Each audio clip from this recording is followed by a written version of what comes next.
Hello everyone, welcome to Deepu's kitchen. పిల్లలకి మనం ఇచ్చే లంచే కాకుండా స్నాక్స్ బాక్స్ కూడా చాలా హెల్దీగా ఉండాలి అనుకునే మదర్స్ కోసం ఈ పర్టికులర్ రెసిపీ.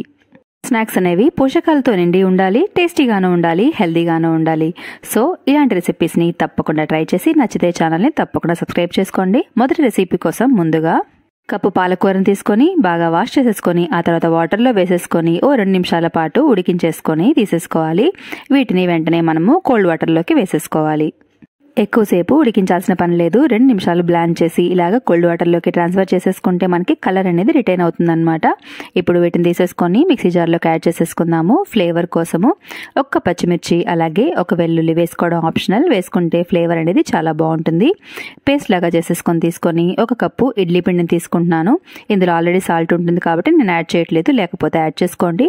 మనం రెడీ చేసుకొంచున్న పాలకూర పేస్ట్ని ఇక్కడ వేసేసుకొని ఒకసారి బాగా కలిపేసుకొని తీసుకోవాలి. ఆ తర్వాత మినీ ఇడ్లీ ప్లేట్ ఉంటుంది కదా, దాన్ని తీసుకోవాలి. ఇలాగ ఆయిల్తో కానీ నెయ్యితో కానీ బ్రష్ చేసేసుకోవాలి.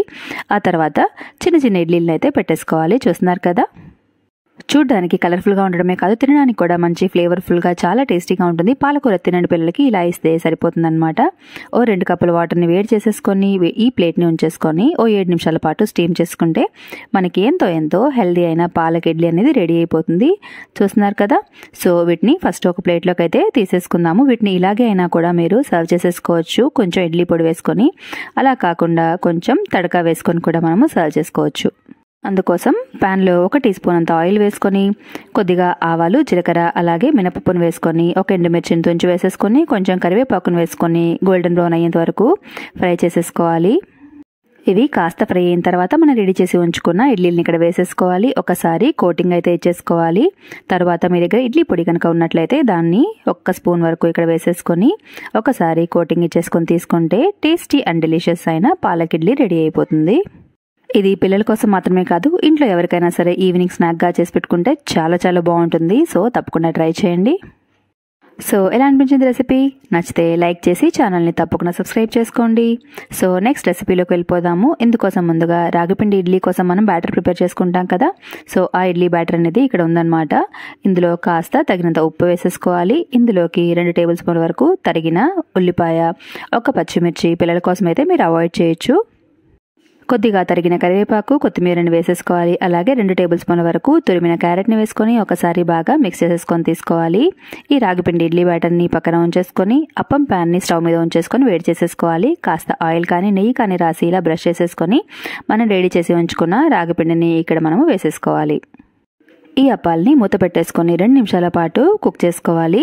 ఆ తర్వాత రెండో వైపుకు తిప్పేసుకొని మరో 2 నిమిషాల పాటు కుక్ చేసుకుంటే మనకి ఎంతో టేస్టీయే కాదు, డెలిషియస్ అయిన చాలా హెల్తీ అయిన రాగి అప్పే రెడీ అవుతుంది. సో ఇలా ఇవ్వడం వలన రాగి యొక్క బెనిఫిట్స్ కూడా మన పిల్లలకు అందుతాయన్నమాట. అండ్ చాలా టేస్టీగా ఉంటుంది కాబట్టి ఇంట్రెస్టింగ్గా ఇష్టంగా కూడా తింటారు. సో తప్పకుండా ట్రై చేయండి. So tasty and healthy snack అయిన రాగి అప్పే రెడీ. వీటిని మనము క్యారెట్ తురుముతో అయినా ఎలాగైనా కూడా సర్వ్ చేసుకోవచ్చు. పిల్లలకి చాలా నచ్చుతుంది. సో సెకండ్ రెసిపీ ఎలా అనిపించింది? నచ్చితే లైక్ చేయండి. సో మూడో రెసిపీ కోసం ముందుగా ఒక చిన్న సైజు బీట్రూట్ని తీసుకొని దాని స్కిన్ని పీల్ ఆఫ్ చేసేసి ఇలాగా కుక్కర్లో వేసేసుకొని ఉడికించుకొని ఉంచుకోవాలి. ఉడికించిన బీట్రూట్ని ఇలాగా మిక్సీ జార్లోకి యాడ్ చేసేసుకొని మెత్తటి పేస్ట్ లాగా అయితే చేసేసుకొని తీసుకోవాలి. ఈ పేస్ట్ని ఒక బౌల్లోకి ట్రాన్స్ఫర్ చేసేసుకుందాము. ఇందులోకి 1/2 కప్పు వరకు బియ్యపిండిని వేసుకోవాలి. అలాగే 1 పావు టీ స్పూన్ అంతా ఉప్పును వేసుకొని ఒకసారి బాగా కలిపేసుకొని తీసుకోవాలి. ఇది ఒకసారి మిక్స్ చేసిన తర్వాత అవసరము అనుకుంటే మనము బీట్రూట్ని ఉడికించిన వాటర్ ఉంది కదా, దాన్ని యాడ్ చేసుకుంటూ మెత్తటి డవ్ లాగా ప్రిపేర్ చేసుకొని తీసుకోవాలన్నమాట. చూస్తున్నారు కదా. సో ఇది పర్ఫెక్ట్ కన్సిస్టెన్సీ. ఇప్పుడు ఇడియప్పం చేసుకునే ప్లేట్ ఉంటుంది కదా, దాన్ని మనము మురుకుల మోల్డ్కి అయితే ఫిక్స్ చేసేసుకోవాలి.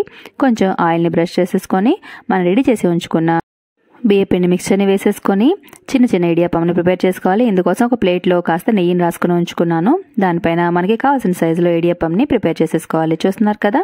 ఇలాగే ఇడియప్పంని అన్నిటిని ప్రిపేర్ చేసేసుకొని ఒక బాణంలో 2 కప్పుల వరకు వాటర్ని వేసుకొని వాటర్ని బాగా మరిగించేసుకోవాలన్నమాట. వాటర్ మరుగుతున్నప్పుడు మనం రెడీ చేసుకుంటున్న ఈ ఇడియప్పంని తీసేసుకొని ఒక 7 నుంచి 8 నిమిషాల పాటు లో టు మీడియం ఫ్లేమ్లో ఉంచుకొని కుక్ చేసుకుంటే మనకి ఎంతో టేస్టీ అయిన బీట్రూట్ ఇడియప్పం అనేది రెడీ అవుతుంది. బీట్రూట్ తినని పిల్లలకి ఇలా చూడండి, చాలా నచ్చుతుంది. సో రెడీ అయిపోయింది మన హెల్దీ కలర్ఫుల్ బీట్రూట్ ఇడియప్పం. వీటిని మనము ఇలాగే అయినా కూడా సర్వ్ చేసేసుకోవచ్చు. కావాలనుకుంటే కొబ్బరి పాలతో సర్వ్ చేసుకోవచ్చు, ఏదైనా స్టూతో పాటు కూడా సర్వ్ చేసుకోవచ్చు. నేనైతే సింపుల్గా చక్కెరతో సర్వ్ చేసుకుంటున్నాను. పైన కొద్దిగా చక్కెరని స్ప్రింకిల్ చేసుకుంటే తినడానికి చాలా టేస్టీగా ఉంటుందన్నమాట. Simple and best. ఎలా అనిపించింది రెసిపీ? సో నెక్స్ట్ రెసిపీలోకి వెళ్ళిపోదాము. ఇందుకోసం మిక్సీ జార్లోకి ఒక పండిన బనానాను తీసుకొని ముక్కలు చేసుకొని వేసుకోవాలి. అరకప్పు వరకు గోధుమ పిండిని వేసుకొని ఇందులోకి పావు కప్పు వరకు కాచల్లార్చిన పాలను వేసుకోవాలి. 1 టీ స్పూన్ అంతా డ్రై ఫ్రూట్స్ పౌడర్ అనమాట. అలాగే 2 స్పూన్ల వరకు చక్కెర వేసుకొని కొద్దిగా వెనిల్లా ఎసెన్స్ని వేసుకోవాలి. వెనిల్లా ఎసెన్స్ లేకపోతే మీరు కాస్త ఏలకల పొడి అయినా వేసుకోవచ్చు. ఫ్లేవర్ చాలా బాగుంటుంది. ఒకసారి మిక్సీ పట్టేసుకొని తీసుకోవాలి. పిల్లలు డ్రై ఫ్రూట్స్ డైరెక్ట్గా వేసి తినరు కదా, ఇలాగా పౌడర్ చేసుకొని మన రెసిపీస్లో కనుక కలిపించామంటే వాళ్ళు చాలా హ్యాపీగా తినేస్తారు. ఇప్పుడు ఒక ప్యాన్కి కాస్త నెయ్యి రాసుకొని వేడైన తర్వాత చిన్న గరిటెతో ఇలాగా ప్యాన్ కేక్స్ని వేసేసుకోవాలి. మీరు ఎగ్ యూస్ చేసే పని అయితే ఈ రెసిపీలో ఎగ్ని కూడా యాడ్ చేసుకోవచ్చు అనమాట. 2 నిమిషాల పాటు ఒక సైడు రోస్ట్ అవనిచ్చి ఆ తర్వాత రెండో సైడ్కి తిప్పేసుకొని ఇంకొక 2 నిమిషాల పాటు రోస్ట్ అవనిచ్చి తీసేసుకొని వేడివేడిగా అయినా కూడా సర్వ్ చేసేసుకోవచ్చు. ఇది పిల్లల కోసమే కాదు, ఈ అన్ని రెసిపీస్ ఇంట్లో అందరికీ కూడా హెల్దీ స్నాక్స్ అనమాట. సో రెడీ అయిపోయి మన హెల్దీ గోధుమ పిండితో చేసిన బనానా ప్యాన్ కేక్స్ చాలా టేస్టీగా ఉంటాయి. పిల్లలకైతే ఎంతో నచ్చుతాయి. మళ్ళీ చేసి పెట్టమని అడుగుతారనమాట. అంత బాగుంటాయి. వీటిని నేను సింపుల్గా చాక్లెట్ సిరప్తో సర్వ్ చేస్తున్నాను. ఇలా తింటే చాలా బాగుంటాయి. నెక్స్ట్ రెసిపీకి 2 చిన్న బంగాళాదుంపల్ని ఉడికించి ఉంచుకొని ఇలాగా మ్యాష్ చేసేసుకోవాలి. ఇందులోకి 2 టేబుల్ స్పూన్ల వరకు క్యారెట్ తురుముని, అలాగే కొంచెం పచ్చిబఠానీని వేసుకొని ఉప్పు, కారప్పొడి, జీలకర్ర పొడి, అలాగే చాట్ మసాలాని పావు టీ స్పూన్ వరకు వేసుకొని ఇలాగా బాగా కలిపేసుకోవాలి. మీరు ఫ్రెష్ బఠానీ తీసుకున్నట్లయితే ఒకసారి ఉడికించుకొని తర్వాత వేసుకోవాలన్నమాట. ఫ్రోజన్ పీస్ అయితే డైరెక్ట్గా వేసేసుకోవచ్చు. ఇలాగా టిక్కీ షేప్ అయితే మనము ఇచ్చేసుకోవాలి. ఇలాగే మనము అన్నిటిని ప్రిపేర్ చేసేసుకొని రెడీగా ఉంచేసుకోవాలి. నేను చిన్న బంగాళాదుంపలు తీసుకున్నాను కదా, నాకు 4 అయితే వచ్చాయి. ఇప్పుడు ఒక బౌల్లోకి 2 టేబుల్ స్పూన్ల వరకు గోధుమ పిండిని వేసుకొని చిటికెడంత ఉప్పు వేసుకొని నీళ్లతో ఒక స్లరీ లాగా మనం ప్రిపేర్ చేసుకొని తీసుకోవాలి. ఉండలు లేకుండా కలిపేసుకొని మీరు కావాలనుకుంటే మైదా అయినా కూడా తీసుకోవచ్చు అనమాట. అలాగే ఒక ప్లేట్లోకి అరకప్ అంతా సేమియాని తీసుకొని క్రష్ చేసుకోవాలన్నమాట. ఇలాగా చిన్నగా మనం రెడీ చేసిన టిక్కీని ఇలా గోధుమ పిండిలో ఒకసారి ముంచి లేపేసుకొని ఆ తర్వాత ఇలాగా వర్మిసెలితో కోటింగ్ ఇచ్చేసుకోవాలి. మీరు రోస్టెడ్ వర్మిసెలి అయినా లేదంటే బ్రెడ్ క్రమ్స్ అయినా లేదంటే ఓట్స్ అయినా దేంతో అయినా సరే కోటింగ్ చేసుకోవచ్చు. హెల్దీగా ఉంటుంది. చూస్తున్నారు కదా, అన్ని రెడీ చేసేసుకొని ప్యాన్లో 2 టేబుల్ స్పూన్ల వరకు ఆయిల్ వేసుకొని మనం రెడీ చేసి ఉంచుకున్న టిక్కీలని ఒకదాని తర్వాత ఒకటి వేసేసుకొని షాలో ఫ్రై చేసేసుకొని తీసుకోవాలి. సో ఒక సైడు ఒక 2-3 నిమిషాల పాటు రోస్ట్ చేసుకొని ఆ తర్వాత రెండో వైపు తిప్పేసుకొని మొత్తం గోల్డెన్ బ్రౌన్ అయ్యేంత వరకు మనము టిక్కీలని ఫ్రై చేసేసుకోవాలన్నమాట. చూస్తున్నారు కదా, రెడీ అయిపోయాయి. పైన లేయర్ అనేది మనకి క్రిస్పీగా లోపల సాఫ్ట్గా టేస్టీగా డెలిషియస్గా ఉంటాయి. సో మనం ప్రిపేర్ చేసిన ఈ అన్ని స్నాక్స్ చూడడానికి డెలిషియస్గా ఉండడమే కాదు, తినడానికి కూడా చాలా హెల్దీగాను టేస్టీగాను యమ్మీగాను ఉంటాయి. పిల్లలందరికీ చాలా నచ్చుతాయి. వీటిని మనం ఏదైనా కెచప్తో సర్వ్ చేసుకోవచ్చు.